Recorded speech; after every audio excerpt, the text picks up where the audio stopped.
જો હમણાં બધા નૃત્ય કર્યું એ લોકો મુક્ત છે.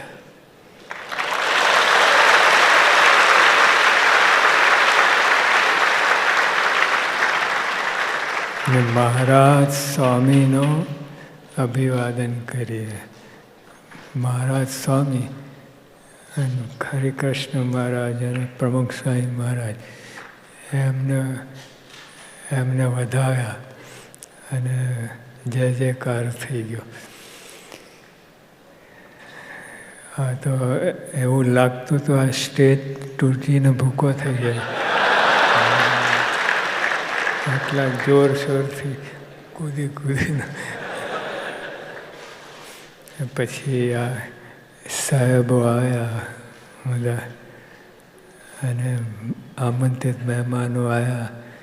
આ બધાએ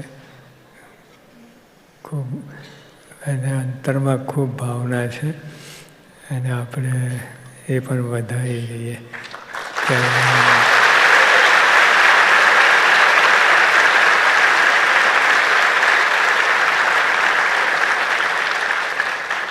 અને આ બેન્ડવાળા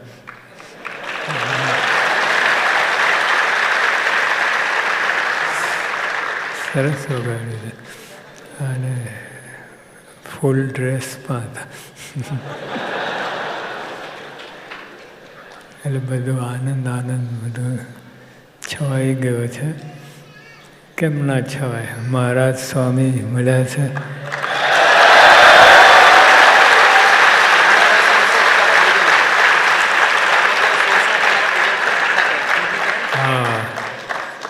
અને બાળકોએ ષોડશોપચારે વિધિ કરી. એ પણ મહાપૂજાનું બધું અંશ લઈને બધી વિધિ કરી, જમાડ્યા, પાણી પાયું, ચંદન કર્યું, બધી વિધિ પૂરી થઈ ગઈ. એટલે જો આપણે તો મહારાજ સ્વામી મળ્યા એ બહુ મોટી વાત છે. આપણે ધન્ય થઈ ગયા. શ્રીજી મહારાજ આ પૃથ્વી પર પધાર્યા, કોઈ દિવસ આવે નહીં, કોઈ દિવસ. જો અમેરિકાનો પ્રેસિડેન્ટ હોય અને આપણા દેશમાં પેલા ઝૂંપડપટ્ટીમાં ચા પીવા જાય, કોઈ દિવસ નહીં, શક્ય જ નથી. અને શ્રીજી મહારાજ તો એવું કર્યું,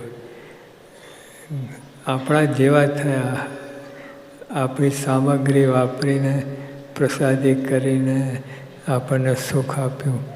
જે જેને વસ્તુ હતી અને મૂળ તો એ ભક્તિભાવ.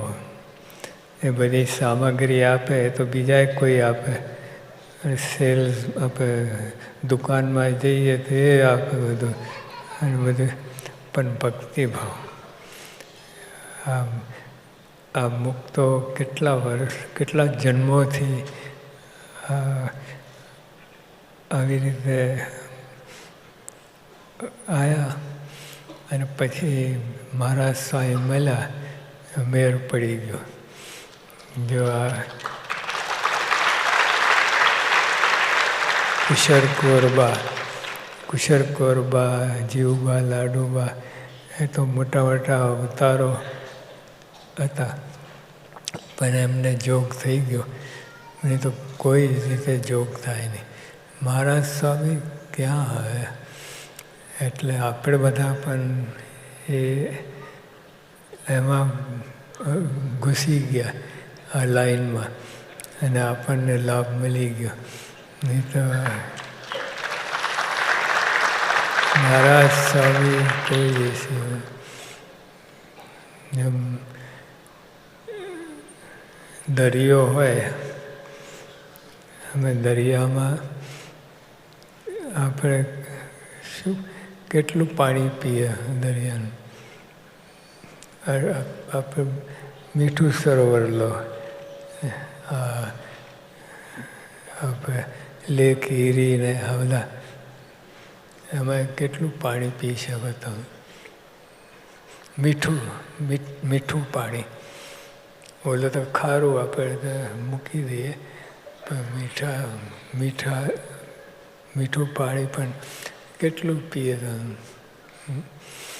મહારાજ સ્વામી આવ્યા, અપાર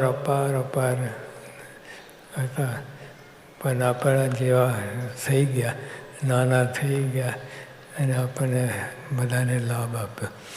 હવે એ લાભ આપણે પકડી રાખવાનું, જતું નથી કરવાનું.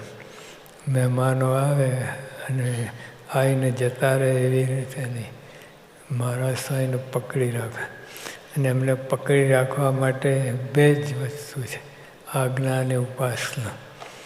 એક તો મહારાજની ઉપાસના, પરથી પર, એમનાથી કોઈ પર નથી, એમનાથી ઉપર કોઈ નથી. મહારાજને ટોપ બિરાજે છે, એટલે એક વાત સાચી રાખવાની. અને ગુણાતીતાન સ્વામી મૂળાક્ષર મહારાજને અખંડ ધારી રહ્યા છે, અને બે સ્વરૂપને ધારણ કરનાર સત્પુરુષ. એટલે આપણે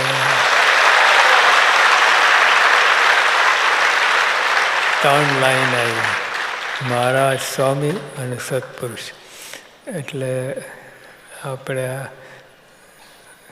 મહારાજ કહે કે આ ભગવાન સદાય પ્રગટ રહેશે, અને ભવિષ્યમાં યોગી આપણે તો ભવિષ્યમાં પ્રગટ રહેશે. એટલે ગુણાતીતાન સ્વામી કહ્યું 10-20 પેઢી તો સ્વામીએ કહ્યું, 10-20 પેઢી. એટલે બધી વાત ચાલુ જ રહેશે. શાસ્ત્રી મહારાજે આપણને કહ્યું મારું કાર્ય ચાલુ રહેશે. એટલે એમનું કાર્ય મહારાજ સ્વામીની ઓળખાણ કરાવી અને એ ઉપાસના પ્રવૃત્તિ એ એમનું કાર્ય છે. એટલે આપણે કેળ કસવી આવા જોગ ક્યારે નહીં થઈ. અનંત જન્મ ધર્યા આપણે, અનંત જન્મ, પણ ક્યારે આ પ્રાપ્તિ થઈ નથી. એટલે આ પ્રાપ્તિ પકડી રાખવા માટે જે આપણે નિયમ ધર્મ સરસ થવા જોઈએ, અને મહારાજની ઉપાસના, સ્વામી અને આ સત્પુરુષ એ બધાને લઈને આપણી જીત છે. કોઈ એના ખરેખર આ સ્વરૂપ ઓળખાય માયાનું ક્લાસ નહીં. માયા ક્યાંય ભાગી જાય એવું છે. એટલે આપણું બળ, ઉપાસનાનું બળ ખરેખર રાખવું, અને કોઈ તમને નામ ના દે. નિયમ અને નિશ્ચય આ બે હોય તો ઠેઠ અક્ષરધામ જતા સુધી કોઈ આપણું નામ ના દે. એટલે આપણે આ બધાને આભાર માનીએ, જેટલા સાહેબો આવ્યા છે, અને આપણે ખૂબ આનંદ થયો, બધાએ ખૂબ આનંદ કરાયો, અને બધાને ભાવના સારી છે. એ ભાવના લઈને આપણે પણ હૃદયમાં રાખીને આ બધા જે બોલ્યા એ બધું સાચું, એટલે સાહેબ ખૂબ બોલ્યા.